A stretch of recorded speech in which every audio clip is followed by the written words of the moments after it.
don't think Solomon could move this place forward. So thank you, Kwana. But the only thing I'm missing is my cup of tea, Barmal. I don't have my tea. I forgot to bring cups of tea. But anyways, I'm excited. I hope that you guys continue watching my shows. It's going to be very exciting. I have an amazing, amazing group of friends that we've been friends for years, and each one of us have different talent. And the show is for you guys. It's a community show. Anytime you're welcome. If you have something that you want to talk about, all you have to do, send me an email. It's olivenyl@hotmail.com. Send me a message, say you want to be on the show and what you want to talk about. So that's what the show is going to be about. It's going to be live stream every Wednesday at 6 o'clock, same channel you're watching right now. It's PTV1. And again, it's every Wednesday at 6 o'clock live. And so we're going to make it exciting. We're going to make it interesting. Right now, the topic is crazy. Every time you turn on a channel, who are we talking about? Donald Trump. Yeah, Donald Trump. So we're going to have Barmal regularly come on the show as he can. Talk about politics because he has a lot of followers when it comes to daily 2 cents that he has. Yes. So he's going to share his opinions on what's going on in the politic world. And we also have somebody will come and talk about sports world, which is soccer. Right now it's big. So we're going to have somebody come and talk about soccer. And we also going to have my dearest, dearest friend, Salma Shamp, which she's the designer, the founder of Prima Jiva. She's going to give us a regular update on fashion world. And so and she does look exciting. like Madonna, by the way. Doesn't she? Yes. She is our little Madonna. But here we are. So Barmal, go ahead. Give us some updates. What's going on in politics? Let's say Donald Trump world. Well, first of all, thank you so much for having me. And I know we piloted a show before on one of the international TV platform called Business Advisors 101. But so it's always nice to, to come along and be here with you. And so I want to congratulate you again on your accomplishments. Of course, I mean, I'm here because I feel like in today's political world, we have seen this dark forces that are kind of taking over in the Republican Party especially. And I feel like this is not America, this is un-American. And I thought when I reached out to you, I felt like this may be a perfect way to start a conversation going on, because at the end of the day, as I said, it doesn't really matter whether we're black, brown, Asian, Spanish, Muslim, Jews, Christians. We're all in this together, and we really have to do something about this, because otherwise this man is this close from being elected, and I think that could be a scary thought. Well, I thought I was gonna be funny. I was gonna put a yellow star right here, and I was gonna say Muslim, because on one of his clips that I watched, he said that when I become the president, I want all Muslims to wear a little sign saying Muslim. But you know what? Nobody agreed with me. But again, looks like his numbers are going up and down, up and down. It is something to be worried about, right? Well, actually, if you think about it, they did a study, and majority of the Trump voters are actually, if you think about it, they call it the angry states. These angry states are actually, if you think about it, they're states that are actually hurting economically. Okay. Right.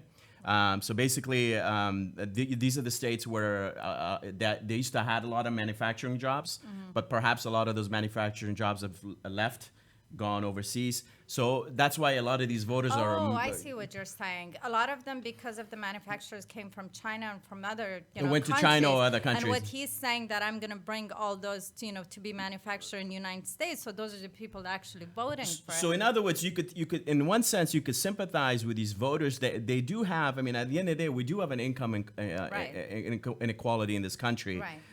The top 1% is, they're making a lot of money. The average American is actually, working, and they're living paycheck to paycheck. Absolutely, yeah. So, but the problem is, I wish Donald Trump actually used that in a more substantive way. Meaning that he could have used it in a more logical way rather than being so divisive. For instance, he went in and attacked the poor Mexicans, who are some of the hardest working people in this Right. country. They're Right. like, I think they're like the backbone of this country when it Right. comes to, because they do a lot of jobs that a lot of average Americans don't do it, you know? Right.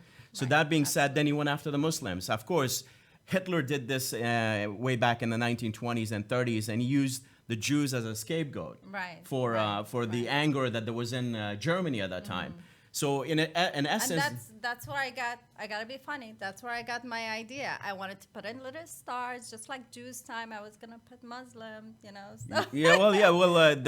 basically he said either probably, you know, you never know where it's going to lead to, but basically banning Muslims to enter this country. And the fact is, we've never done that before. Yes, Right. we had, if we were in war with the Japanese and Germans, at one time there was a situation where they didn't allow people coming from a specific country Right. because of a war thing, but not a religion. This country was built on the freedom of Right, expression and right, religion. right. So the founding fathers created a platform for us that allowed everybody to be welcomed in this country. So this guy doesn't even know his constitution, You know, that's and so unfortunately, true, a lot yeah. of Republicans and our Republican friends are, if they're listening, they don't. They think they know the Constitution, but actually they don't know their own Constitution. That's the problem. That's the sad part. Yeah. And you know, I have to mention social media. Actually, D Grand, which is Barmal Grand, you know, she posted a very pretty picture. The message was nice too, but the picture was Donald Trump's face mask was being moved, and it was actually Hitler's picture. In the Oh yes. I thought it was interesting. And also we had another post that I thought on social media that was really caught my attention by Tracy Collins that Barmal's going to go ahead and read. I thought it was a very strong message, actually. So I don't know whether it's originally coming from her, but I think I've seen this before somewhere. But regardless, But it it's a was beautiful, posted by it's her, a powerful statement. message, I think. yeah. So basically, here it goes. Some of the best people I know are Muslims. Some of the best people I know are gay. Some of the best people I know are white. Some of the best people I know are straight. Some of the best people I know are black. Some of the best people I know are men. Some of the best people I know are women. Point is, Trump's way won't work because great people come in all forms. So basically, which is true, you know, this country is a beacon of democracy. Unfortunately, Trump's message is against that platform. Absolutely. And can you imagine if he gets elected and becomes the president of the United States? We're gonna be all these countries that thought of us as being a benchmark, a beacon of democracy and hope. Right. They're gonna be laughing at us and say, "How could you guys nominate and elect, excuse my French, an idiot like him, a moron? He thinks he's a great businessman, but he's not. He had so many failed business ventures. He's no George Soros. He's no Warren Buffett. He's no Bill Gates. He's more like a second, third-tier businessman, you know." And Barmal, you got to watch your back. He's going to come after you. oh, it's okay. Let him come after me, but that's okay. Well, here's the thing. There was another another good post on social media from our friend. What's her name? I forgot her name. That me and you talked about her. Naeed Fatah. Naeed Fatah. If you're watching Naeed Fatah, a really great message there too. And we got this amazing posting that everybody's posting. And you're organizing a group, and we're looking for more people to join. And as weeks go by, we're going to give you more updates. We're going to get a group together, and Barmal is the organizer of the group. So let me briefly talk about this. So it's going to be, the theme is going to be Immigrants United. I think it's a great theme. It resonates. So this campaign is going to be about bringing in people from all walks of life. As I said, whether they're Muslims, Christians, Jews, Black, Brown, Asian, Spanish. And we want to link them up all into this Immigrants United and just sort of like say, you know what? Let's put our efforts together. Let's do a brainstorming session, and then perhaps we could have a huge demonstration in the Bay Area or Sacramento. And this way we can show the rest of the country that, no, this is not acceptable. We had enough of this guy. This guy's making a mockery of our democracy, and enough is enough, basically. So we're working on that. So we'll see what happens. Great job. Thank you so much, Barmal, for coming and sharing your opinion. Like I said, we're going to keep you up to date that where you're going with that project. And we're going to go on a break, and we'll be right back.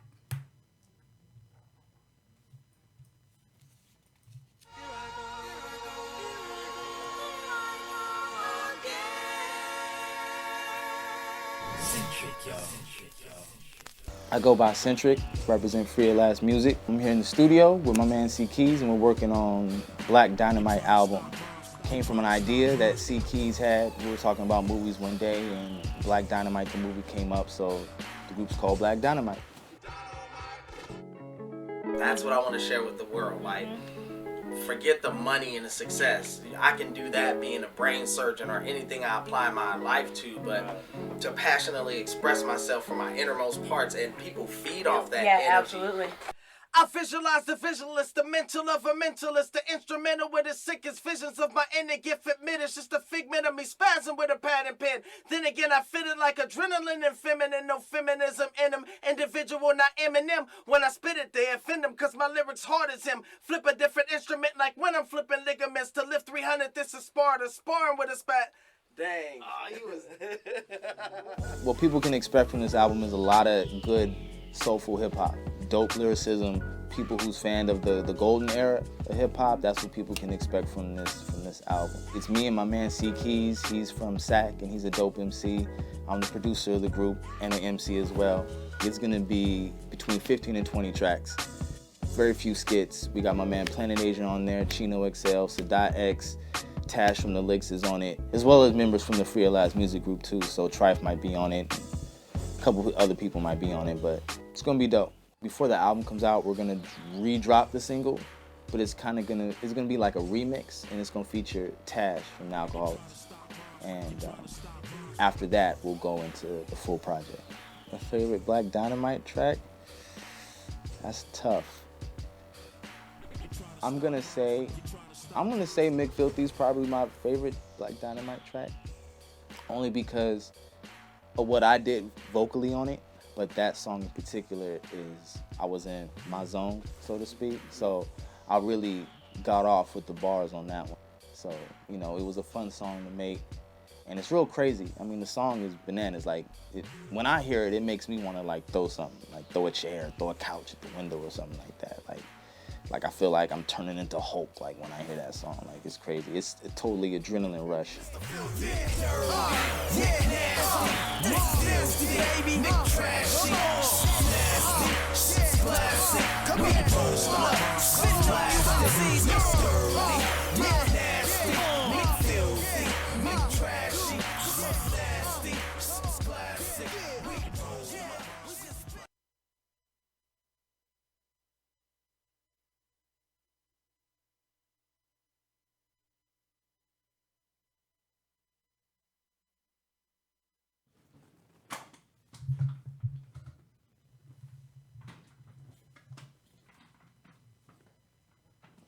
All right, here we go. Welcome back.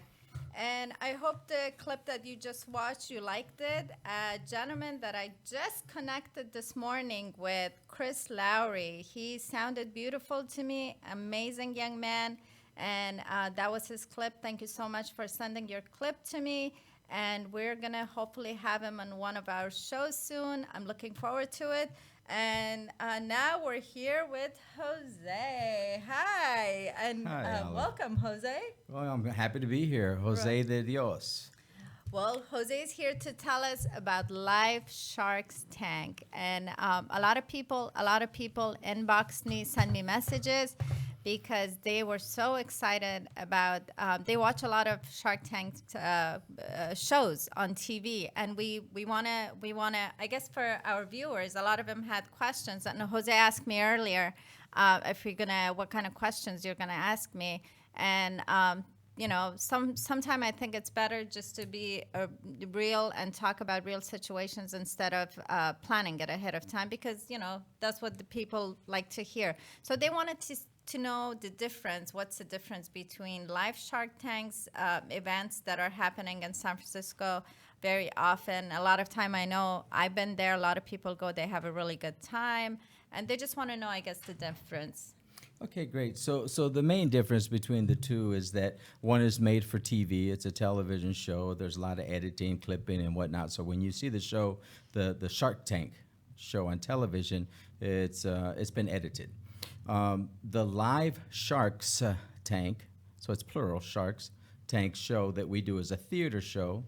and it's live. So basically what it means, we have startups, innovators, entrepreneurs that get on stage, and they're, trying to get money from the investors. We usually have 5 to 6 investors that are ready to cut checks to any startup that they feel that warrants giving them a check.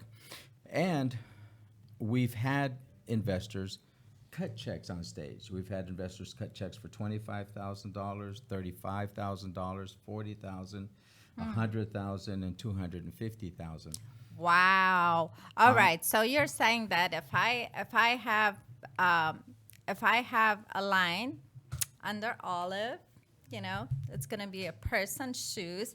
Olive's line's gonna come. So what do I Olive's need line, to? remember that. So what do I need to bring with me to be prepared? How do I get myself on that list? Right. So there is a vetting process, and vetting means you have to go through a questionnaire, and then it sits in front of the investors. The investors look at the company and see if that's a company that they would like to have come onto stage. So not everyone gets on stage, unfortunately. What do you have to have? You have to have a company that is prepared to receive funding. So the investors, if they cut a check, they have to be able to, negotiate with you, and you have to have a corporation, hopefully a C corporation in Delaware. Everyone asks me, why a Delaware C corporation? Well, the reason being is if you think of every company that's public right now, like Google, LinkedIn, Yahoo, Facebook, Twitter, Pinterest, etc., these companies that are trading publicly on the stock exchange, they're all Delaware C corporations. Why is that? Well, a Delaware C corporation is a type of company where an individual with money can cut a check, get stock on it, and not have a tax consequence on that situation, on that transaction, until they sell the stock somewhere down the road, if they sell it. And so you would have to be prepared to receive funding, and then also you have to have some kind of a product or service that's wanted by the people. It can't just be an idea, like any idea that would Right. be I floating can't around. just walk in there with, I have an idea for my line, Well, but no. I need to come more prepared, Right. right? I have these types of shoes, and we're gonna go after this market for the younger group, and this market for the middle-aged group, and this market for the older ladies, etc. And we've been in business now for Olive's line. We've been in business now for 6 months, and we've already sold 300,000 shoes, and we're looking to raise $10 million so we could take this across the U.S. and sell So 10. basically, to take it to the next level, Yes. that's when you're, when you have your own line and you have it all the way halfway there, and you just need to push it, to the next level, and that's where Jose comes in. And I've been to a couple of events, and we're gonna give you more details, by the way, on Tea Time with Olive. We're gonna have the recording after this show. We're gonna give you more websites, more where can you find this information, where can you get these farms, if there's a waiting list or however it is. We're gonna give you more information on that show. So look for Tea Time with Olive full show.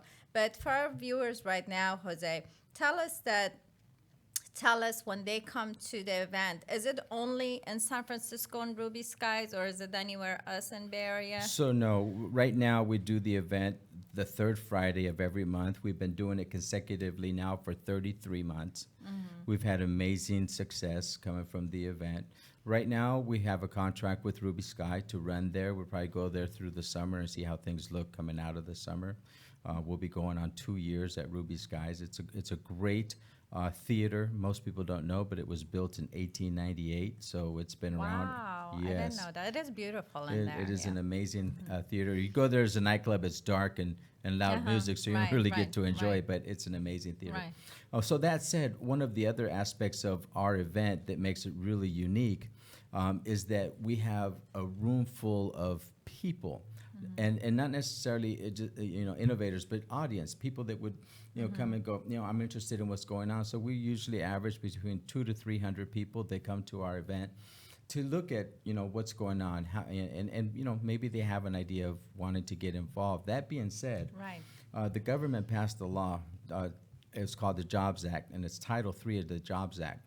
before this law was passed, in order for any individual to invest in a startup like Google or Facebook or Twitter, you have to be what's called an accredited investor. And what that basically means is you have to make $1 million, or rather have a net worth of $1 million, make over $200,000 a year, or run a fund of of a value of over $10 million, et cetera.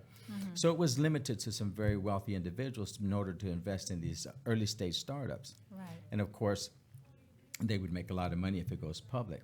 Right. Come May, a little bit after May, the law goes into effect where anyone, Olive, other individuals that may not be an accredited investor according to the government SEC rules would be able to invest in a new startup. And they could invest as little as $100 into it, Oh, and okay. as as much as whatever they have. And what that does is it allows an individual to be part of the next potential Facebook or the next potential great thing. So this is really exciting for us because we have a platform where we'll bring a startup on. You, the audience, could go, oh, you know what, I really like that company and I'd like to invest in it. And so we'll have a place where you'll be able to click over to and invest. It's exciting. Right. So, Jose, I've been to a couple of events that Jose invited me, and I went to Ruby Skies. Yes, it's fun. It's a beautiful nightclub. The music is great. But more than anything, as you all know, I am the queen of networking. I love networking. I meet some great friends there. It's not always, business related. I just get to meet a lot of wonderful people. And that's how I really get to meet Jose. So, networking is important, right? I mean, even if you're not, you don't have your own line or, you just, I'm in a life insurance world, right? I'm a broker for life insurance, as most of you know. If you need life insurance, you know who to contact. By the way. Olive knows her stuff when it comes to life insurance. Right. Retirement, life insurance, that's when you want to contact me. But, when I go to these events, when I went to Ruby Skies the few times that I went there, you come with your business cards. If you don't have one, you collect other people's business cards and you just network with people and promote your business that way as well. No, and that's very true. So our event is segmented into three parts. So the first part is from 6 o'clock to 7 o'clock. It's the networking hour where you show up and you get to network with the startups that have their tabletops, and you get to network with Right. other individuals Right. that came to look and see what's going on at the Live Shark Tank event. Then from 7 to 8 o'clock, you have the time where the startups get up on stage and they pitch and they hope they can convince the sharks to cut a check. Do they have timing for that? They do. There's a Right. 2-minute timing. So if you don't get your message out in 2 minutes, the host cuts you off. You got to be nice to Jose. Well, and the reason behind it is we're on a timeline, right? And so from 7 to 8, the pitching happens. The sharks get involved. They ask questions, etc. And then from 8 to 9 and onwards to, I've been there till 3 o'clock in the morning enjoying myself at times, is the after party. So why is the after party important? There's more networking, and you really get to meet people and talk to them, Right. and unbutton your shirt, take the tie off, and open up to people. And one of the best things about networking is when you are able to sit one-on-one Right. with someone and really get to know them. So it's Absolutely. it's really a lot of fun. It's really fun. And you got to remember, even though you have 2 minutes to basically talk about what you believe, obviously you believe that enough to come up with that line. But before that, these investors already have your information. They already have the farm. So basically they already know where you've been and where you're standing at. There's a reason for you to have only 2 minutes. So they all have all the information, but just sell yourself in that 2 minutes. And if it Absolutely. sounds good, you're good to go. So I really encourage everybody to go to Ruby Skies. Is it third Friday of the month? The third Friday. So this Friday, March 18th at 6 o'clock at Ruby Sky, we'll be having our 33rd Live Sharks Tank event. It's going to be another amazing event, and we're excited. Everyone's welcome to show up. Do you wanna give our audience how to contact you to join or to put to get more information? So yes, so tonight you could email me directly. It's real simple. It's Jose. That's JOSE at Applause, and that's P as in Paul, of course, LAZ, as in zebra.com. So it's APLAZ.com. And email me and we'll send you over a link. And tonight, because of Olive's graciousness, we'll give you a 50% discount on all tickets. Woohoo! All right. Thank you so much, Jose. This was Pleasure's wonderful, mine. wonderful, wonderful. And we're going to go ahead and do a recording of Tea Time with Olive. And see you next week. Thank you. Take care.